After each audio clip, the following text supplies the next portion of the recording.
sigurado na si Digong doon, no? Mas yung district ang labanan. Yung apo niya si Omar, kalaban ng mga Garcia, tapos si Pulong, kalaban ng Nograles. Diyan ang pukpukan. Diyan ang pukpukan. Ah, At yun ay doable. Kahit lamang pa rin yung mga Duterte, doable yon, no? Lalo na pag nakita mo yung apo ni Digong, yung Omar. Lamang Parang lang lamang nagkakot lang sila na kung sino pa rin. lamang ka lang lamang ka lang ng isang paligo, Richard. Mahabang ligo yan, mahabang ligo. Congrats pala kay kay Congresswoman Migs. Kinasal nung isang araw. Grabe ang Oo, I timing. think congressman din siya pinakasal sa Davao, yung Ah, isang probinsya sa Davao. So, Timing. bagong kasal itong si Congresswoman Migs. Ay, di Kaya na siya congratulations. single. Wala na, di na single. Okay. Let's go to the last part of discussion. Kung medyo sigurado si Digong, pero hindi ganun kasigurado yung si Polong. Ito naman sa US elections, my goodness. Nakakahilo na itong parang mas talo pa ang mga survey sa Pilipinas. May sariling, bawat MAGA chapter may atlas pa. May makita akong polls dito na never ko narinig sa buong buhay ko. May mga malu-malu din silang survey dito. Sarot, what is the only survey you're looking at? Are you looking at the 80,000 simulations done by Nate Silver when 40,000 12 showed Harris there for 50%, lahat naman ng 0.05. lahat naman ng survey firms ay playing safe eh. Pag tinanong mo sila, it's going to the wire. It's going Dead to be hit, yung mga ganyan. going to be tight. Wala ka sinasabi. Di ba? Wala rin, Ang hinihingi 50-50 rin. ang hinihingi namin fearless forecast eh. Di ba? Walang magsabi. Kaya lahat sila ay kinakabahan, no, dahil nga doon sa nangyari sa 2016. Nasira lahat ng survey firms, di ba? So, ang kwalma nila yung ang drama naman nila ngayon, it's going to the wire. It's going to be tight. Hindi, ang labanan, The Ronald, needle is To not the moving. wire. Ganyan. Puro Sir ganon. Ronald, ang labanan Oh, dito is, legit. maghanap ka ng expression sa similar. Dead hit, Oh, down to the wire. Yung mga yeah. mga ganun, maghanap lang sila ng mga synonyms sa Oh. similar expression. Naging literary exercise. Ikaw, Ako Mark. naman, Richard. At least, Richard, yung ating nakaharap dati, yung Gabe, yung bata na Democrats, tinanong ko siya kanina na, kamusta since last time we met? O sa ngayon, Ay, hindi sila believe sa atin, di ba? Hindi sila believe sa ngayon, very atin. circumspect nga. Ngayon, tinigin nila sa atin noon, mga Trumpists, di ba? Di ba? Ngayon, alam nila, no? We were Ganun just na being sinasabi. realistic. Mahina si Diba? Kamala sa immigration and economy, and which are the two big Oo. issues. So, para mas Alam mo malaman naman namin, alam mo naman ako, pag sumaksak, iniikot ko yung panaksak sa loob ng sikmura, di ba? that's the only difference between me and you, Ronald. Ako, pag nakita ko talo na yung kalaban, I will be magnanimous. Nakaganyan na ako. Ikaw, ano ulit sinabi mo? Hindi ka narinig. Ano? What's Iikot yung kutsilyo. Ano sabi mo dati? Di ba sabi niya, pinagtawanan tayo, I don't know what debate these guys were watching. Di ba ginanon pa tayo sarcastic? Parang, di ba sabihin, I don't know which country you're looking at because the US you're looking at, that version of debate is not gonna win over counties, swing counties. Parang nasa ibang multiverse tayo, eh, no? Pinagtawanan tayo, di ba, na wala tayong alam sa US. But excuse me, in the end, sinong tama? Di ba, tamang tayong dalawa. Exactly, issue of immigration, economy, yun ang weaknesses ni Kamala. Okay, ganito, if Sir Ronald, since pumili ka, Sir Ronald, Shogun, katana, or barrel? If I put a barrel to your head or a katana to your tummy, anong gut feeling mo? Donald Trump or Kamala? Tingin ko Kamala. Kung talaga because the turnout last minute women. Good. The turnout. So you're paying attention to the Seltzer turnout because if the turnout is high, Kamala wins. If the turnout is low, Trump wins. So pero sa ngayon, yung momentum is for a high turnout. Both actually are gonna doing. I think both sides are doing well in turnout. Kung tayo ang labanan, no? Going to the wire. No, kung tight ang labanan, the voter turnout will determine who will win. At sa ngayon, yung indicative voter turnout ay medyo mataas. Mark Gamboa, 20 years in journalism. Ako ang sinusundan ko yung kay nakikita niyo yung kay Alan Lichman ba yun? Yung 13 Yeah. keys. Siya talaga Yes. Ayun, no? Kamala siya. Kamala siya. Kamala daw eh. Oh. So Yeah. baka si Kamala nga yan. Oh, Ah. halos di So, naman Kamala ka. nagkakamali yun eh. Pero Ako, nagkamali siya once eh. Nagkamali O siya once. nagkamali once, di ba? Meron siyang palusot lang kung bakit hindi siya mali ako, nun. Hindi, pero 7 states lang naman pinagtatalunan dito, di ba? yeah, Oo. Yung pero, buong election will come pero, down to just 7 states pero na bro, magde-decide nung ano. And Nevada a is few very thousand competitive. votes. A few Oo. thousand votes. And No? in Nevada, which is very competitive now, the Filipino-American, shout out kay Tita, are gonna play a very important role. All the Ilocanos I know there were mostly Republicans. So kaya kinakabahan ako for Kamala pag Nevada. Medyo Trump If you ba yung remember mga before Pilipino the doon? Republican. Lahat ng mga Republican. relatives ko doon, Nevada, that's tsaka the border eh. Southern That's the border. California. They're all Republican. Anti-immigrants yung mga yon. Sobrang aggressive sila. I mean, like, Oo, super ganyan. anti-immigrants yun. Yeah, 100%. Shout Pero pero rin. pero ang difference sa Nevada just 1 point. 'Di ba? Kaya 1 point nga. lang lamang It might lamang go ni down Trump, to ah. 500 Oo. Filipinos to decide the, Oo. the race. Yeah. I expect the whole Filipino, di ba? I mean, may feature in Nikkei Asia about how Filipino Americans are gonna play a very important role, especially in Nevada. The seniors, the elderly, at Yes. the younger ones are Kamala. Pero yung mga high school graduates are Trump. College graduates are Kamala. So even the generational medyo hati, no? Yeah, Pati pa rin, lumakas no? si Trump sa 18 to 25 years old dahil nga sa Yes. cost of living inflation issue. At marami rin sa Kasi kanila and also a lot are going third party kay Stein because of the Gaza issue and all. Although Kamala made the last minute effort. Ako, to be honest, if there's a katana next to me, my sense is if Kamala is gonna lose, it probably is gonna be a big margin in terms of electoral coverage. I won't be surprised it's something like 300 Trump and like 240. pero at the same time, Big R, sineset na ni Trump yung template. Meron If na I si lose, weekend na. If I Oh. lose, it was stolen, no? Yun ang sineset niya na template. Ibig sabihin kahit siya hindi siya sigurado. No? Kahit siya hindi sigurado. Hindi No? siya sigurado, but yun nga Kamala needs to win by big margins. And dapat tambak si Trump sa Electoral College para he doesn't even hope for overturning it, 'di ba? Kasi kung close ito, Well, meron ka mga meron ka mga delikado to. Iowa. Meron ka mga Iowa na medyo something is happening there. Meron kang Texas. Pati Pennsylvania, may mga di ano ba? dun. Yeah. Pennsylvania. Ang sabi nila, who wins in Pennsylvania will win the election. Although there's one possibility, I saw one map, 269 each. Like that's also Ay, that was like wild shit. I mean, so ay. that's possible. Like, I mean, Coin toss ba yan? Coin toss? they goes down to Pag the nag-tie, Congress. pag nag-tie, pupunta sa Congress. At Congress, ang may and hawak then ng Congress ay Republicans. Republicans.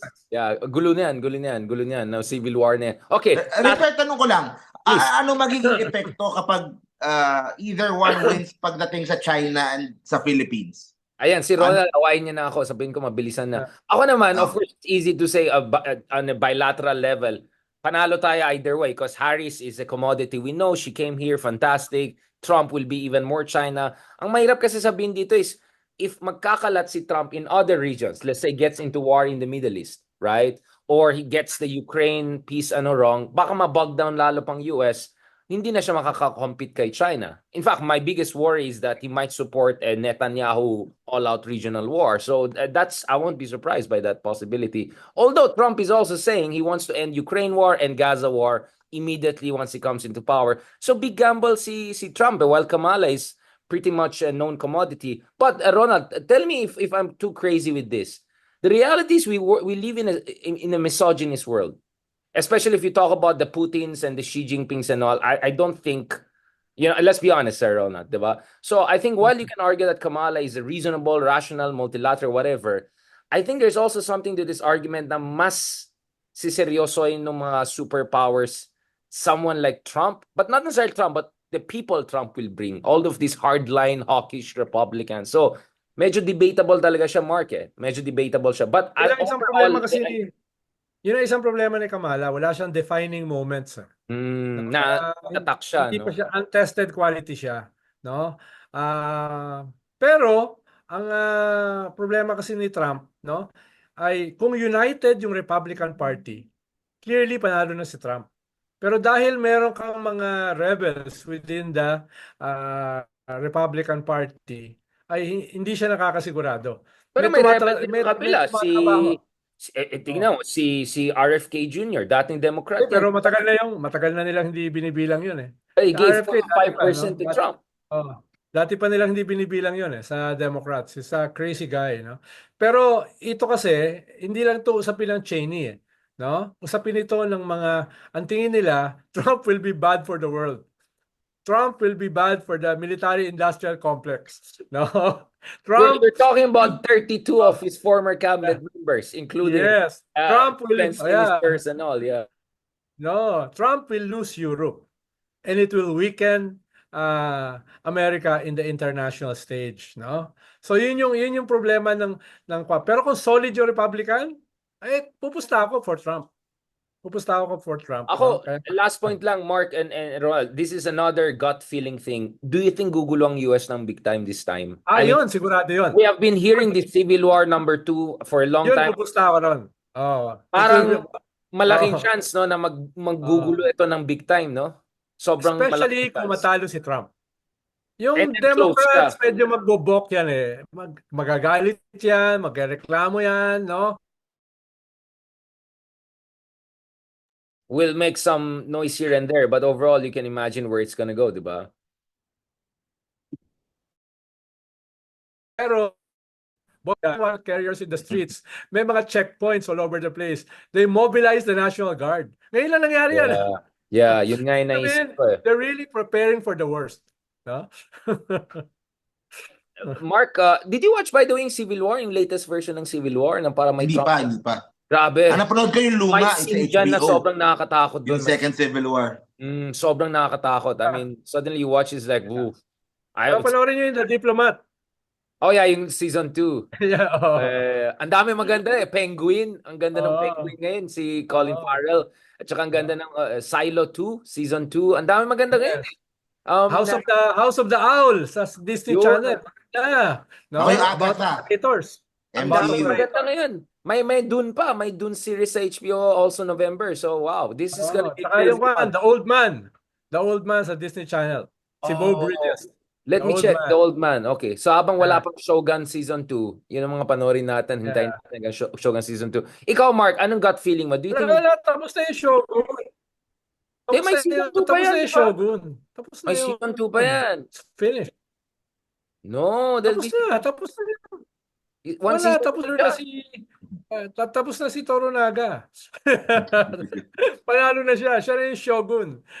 Tokugawa. Sinimulan na niya yung Tokugawa Shogunate. Yeah, but it's a That's where fictionalized version naman, di ba? Medyo fictionalized. Posible. Fictionalized siya ng kay na Tokugawa, di ba? Based yan sa Ieyasu. Based yan kay Ieyasu, no? Based yan doon. Ieyasu, yeah. Hindi, marami pang mga malalaking giyera mangyari. Pati yung last battle, yung sa King Right. Real battle, no? That defined modern Japan. Dun sa mountain area. Pati yung nag-traidor. Hindi, talaga siya nakabatay sa history. Yung Shogun. Actually, si Pepe Joke na sabi niya, gusto niya gumawa ng version na yan for Philippines naman, mga ilustrado 19th century. And then recreate, fictionalized, recreate mga scenarios, debates between Rizal. Maganda yung Limahong. Ayun! Maganda She yun. married 500 Pilipina. Oh my God. At tumulong siya laban sa mga Kastila at Dutch. No? Invader. At saka sa Ayun lang medyo propaganda for China. May sumama rin ng samurai yata sa kanya at some point, di ba sila Mahong, nagdala siya ng mga Ronin. Meron yun, hindi mo alam, may mga Ronin dumating. Siguro, pirate siya, mayaman siya eh. Meron siyang, binili niya yung mga Ronin ng Japan sa may mga samurai na sumugod dito. But anyway, at lumaban siya sa mga Kastila. Yes. Pero ang lumaban sa kanya, mga taga Pampanga, di ba? Nakasama ng Kastila. Alam ko, Pampanga Division ang ginamit doon eh. Para mga traidor naman talaga, mga makabebe. Wait. Di ba ang kalaban natin, China? Di ba China? Kayo talaga. Ikaw, Mark, what is your gut feeling about the US? Do you think we're exaggerating? Do you think it's a liberal hysteria? Do you think si Lord Toranaga Ronald is salivating over violence? Tingin ko kasi yung initial shock nung nangyari sa Capitol nung natalo si Trump nung una. Doon kasi nagulat sila, hindi mo akalain na may mga Amerikanong gagawin yun eh. Baka this time they could expect the worst, baka mas prepared na. I think baka that time parang hindi nila akalain na susugod talaga eh. Na meron talagang maglalakas loob na pumasok. Maybe this time mag-ano na sila. Hindi na Imagine, ganun kagrabe kasi mas prepared na yung government to address kung ano mang It's gagawin Biden who's the sa president, ni not Trump. Trump. imagine mo, Mark, Washington DC militarized, no? Imagine mo Yun. Washington DC Yun eh. militarized, Oo. checkpoints, armored personnel carriers, no? Tapos lahat naka-uniform, National Guard, nandun. Yun. Can you imagine that? Alam na I nila. can imagine that. Kasi last year parang nakita ko when I enter from DC versus when I enter from San Francisco, mas strict sa DC. Mas strict sila. Medyo high alert talagang Washington DC since last year eh. Pero Especially since January ito 6. in preparation for an election, no? Oh Ngayon yeah. lang nangyari yan, ha? Yung militarized in preparation for an election. Nakakatakot. Yeah, this is crazy. This is crazy. So, Sir Ronald, hopefully we'll catch up soon and you feel better the next week. Hopefully by next week, alam na natin yung result. Kasi who knows, baka Yeah. there will be electors who will refuse to certify the election Sa result. TV5 That's ka ba very bukas, possible. umaga? Kasama tayo, di ba? Yun, mag-debate tayo. Magde-debate tayo. Away tayo mamaya ulit. dahil, dahil, dahil tingin ko tayo lang magde-debate ron. Kasi tayo lang naman tama nung last time. Yung mga Amerikano, Di ba yung sabi ni Sarcastic, I don't know which debate these guys were watching. I was like, I don't know which country you're looking at. Like, we're Kanina, looking at bait niya. I guess nila tama tayo, no? In the end, napansin mo sa Ronald, mga leftists na katulad natin ang mas magaling mag-criticize ng liberals kaysa mga Republicans. So I Hindi think, naman tayo woke eh. ano tayo, champagne, caviar Ah. socialists. Mga rogue progressives. Kaso yung Joe Rogan went rogue, nag-Trump. in-endorse na. It's over. Thank you so Pero much. talaga namang right-wing yun eh. And I think he's libertarian. Kasi gusto rin niya si Bernie Sanders. I think kung tumakbo si Bernie Sanders versus Trump, I think he'll be more Bernie than Trump. But anyway, I think lahat tayo, if we have one thing in common, is we are all a bit skeptical of liberalism as it stands, and we hope they'll step up their game. And we wish the best for the people of America and also for people who are analyzing America kasi hindi sila believe sa sinabi namin ni Ronald. Ngayon, sinong tama? Lahat ng sinabi namin about immigration, economy, close fight, ayan, pinagtawanan tayo tuloy.